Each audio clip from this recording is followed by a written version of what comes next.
Bienvenue dans Afrique Affaires, le magazine du business panafricain. Vous l'avez compris, c'est le 4e numéro qui reçoit Marianne Bathily, directrice générale IXP Région Afrique francophone. Bonjour Marianne Bathily. Bonjour Hamidou. Merci d'avoir accepté notre invitation. Plaisir partagé. Du Cap au Caire, vous avez 22 agences et puis vous êtes la directrice régionale Afrique francophone à la tête de 6 structures. Merci d'abord, merci d'être venu nous rencontrer. C'est vrai que nous sommes une agence, une PME d'abord. Et la caractéristique des PME, c'est souvent d'avoir tellement de choses à faire pour survivre que la communication vient vraiment au dernier moment. La communication et le recul sur soi-même. Donc, comme on dit, le cordonnier est toujours mal chaussé.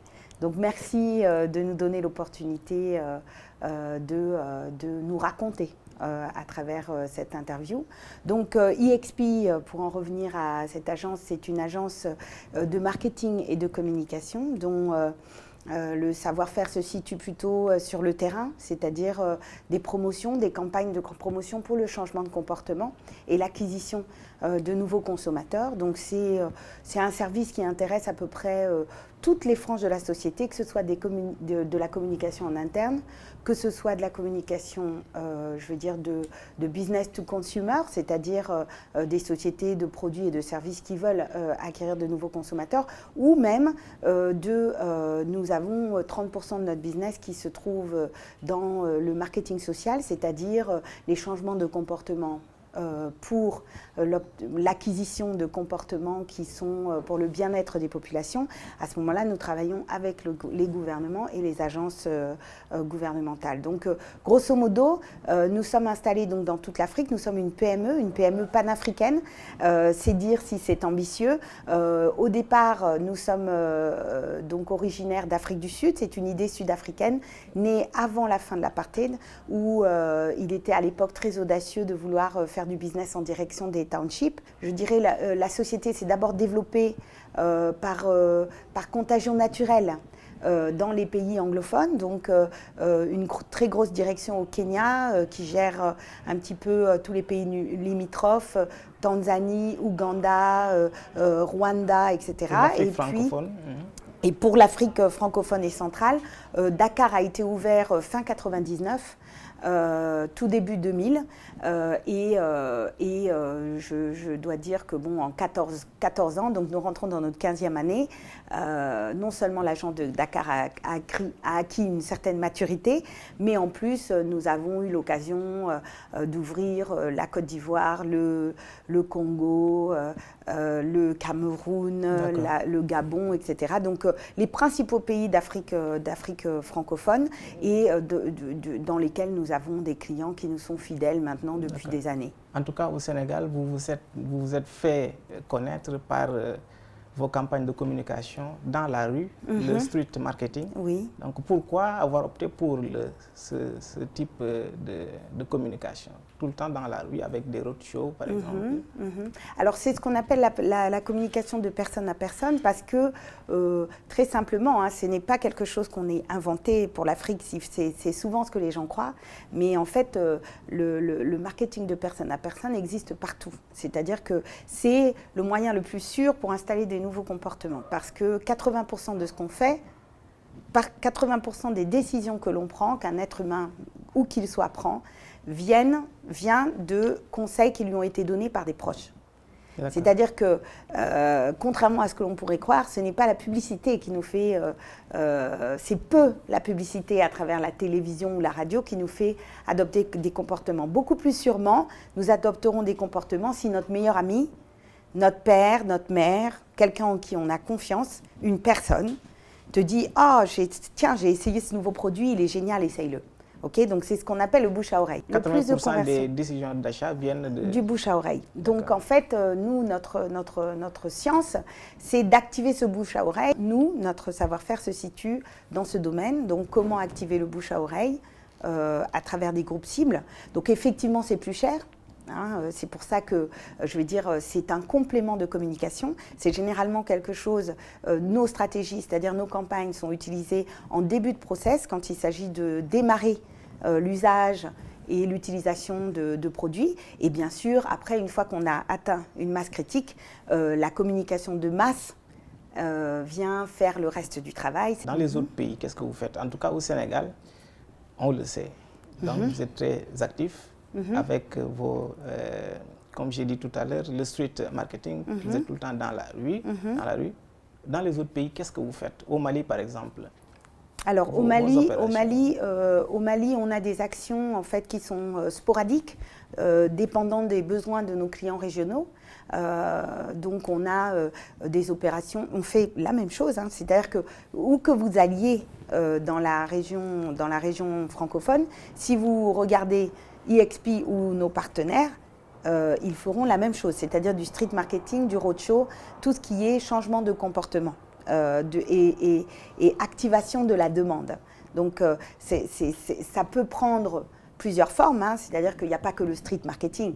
Il y a le street marketing, il y a le sponsoring, il y a les actions consommateurs, les promotions, les campagnes de sampling. Donc ça, c'est dans un premier domaine. Ensuite, on a également tout ce qui va être... Les campagnes de sampling, c'est quoi? Les campagnes de sampling, ça veut dire qu'en fait, c'est pour faire goûter à grande échelle. C'est-à-dire que quand on a un nouveau produit, si on veut faire croire... des séances de dégustation. Des séances de dégustation à grande échelle. Donc c'est dès qu'on atteint plus de 5000 personnes, 6000 personnes, 10 000 personnes. Donc à ce moment-là, il faut qu'il y ait une technique de dégustation de manière à pouvoir optimiser les outils, les gens et atteindre le plus de personnes possible dans les moments parfaits de consommation. D'accord. J'ai lu quelque part aussi où vous dites que les décisions stratégiques qui sont prises par la maison mère, donc au niveau des filiales, donc ces décisions sont adaptées, donc je veux dire au contexte local. Oui, bien sûr, parce que en fait, bon, je sais qu'aujourd'hui encore malheureusement notre continent est considéré comme un bloc.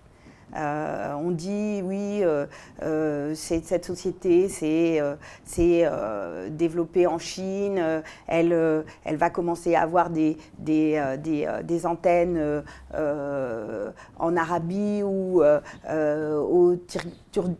au Turkménistan, et quand on arrive sur notre continent, on dit « et l'Afrique », comme si l'Afrique, c'était une espèce de magma peu délimité et qui partagerait surtout les mêmes caractéristiques. Alors que, je veux dire, nous qui sommes sur le terrain, on voit bien que travailler au Nigeria, travailler au Sénégal ou travailler au Kenya ou travailler en Angola, ben, ce n'est pas du tout la même chose. C'est-à-dire que les business ne sont pas les mêmes, les règles de business ne sont pas les mêmes, les clients ne sont pas les mêmes, la culture n'est pas la même, les langues ne sont pas les mêmes. Je veux dire, voilà, l'Afrique, c'est des dizaines de pays complètement différents. On peut avoir, par exemple, ne serait-ce qu'en prenant le cas du Sénégal, par exemple, et du Cameroun. Eh ben, je veux dire, aujourd'hui, au Sénégal, une des grandes catégories de produits qui marchent, vous allez y trouver la téléphonie, bien sûr, qui est présente partout. Ensuite, vous allez avoir le tabac, okay, parce que les Sénégalais fument beaucoup. Et vous allez avoir, par exemple, une catégorie, oui, c'est le per capita vous avez des statistiques. Je ne peux pas vous les donner, mais si vous les cherchez, vous verrez que les statistiques de consommation de cigarettes, de tabac au Sénégal sont très élevées. Okay, donc, par rapport au pays de l'UMOA, par exemple. Si vous regardez les statistiques, le Mali est très haut aussi, mais je veux dire, par exemple, si vous comparez avec le Cameroun, on est bien en avance sur la consommation de cigarettes au Cameroun. Et que donc, du coup, nous, en tant qu'agence, il faut qu'on s'adapte aussi. Des produits que vous maîtrisez bien, inspirés de votre portefeuille client, qui est constitué, si je peux le dire, à 80% de firmes multinationales, de grandes structures. Oui. Nous sommes en Afrique avec 65 millions de PME. Ces structures constituent 80% de notre tissu économique. Oui. Et selon une étude de la Banque mondiale, il nous en faudra 500 millions donc, pour faire de l'Afrique la première puissance économique planétaire à l'échelle planétaire, je veux dire, à l'horizon 2050. Est-ce que vous, dans votre offre, dans la définition de l'offre, vous prenez en compte ces petites structures-là? Les PME? Les PME.